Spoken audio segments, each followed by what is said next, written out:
এ শুধু বিপর্যয় নয়, মহাবিপর্যয়।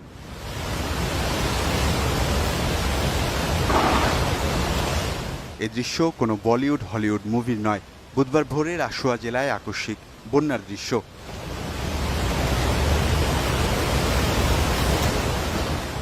যমদূতের মতো এই পানির তোরে ভেসে গেছে মানুষ, ঘরবাড়ি, গাছপালা, সেতু, বিদ্যুৎ কেন্দ্র সহ পথে যা পড়েছে সব।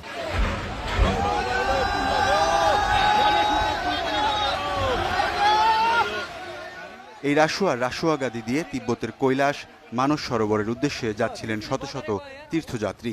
পর্যটক ও তীর্থযাত্রী মিলিয়ে প্রায় 400 জনের ওপর আঘাত হানে এই আকস্মিক বন্যা।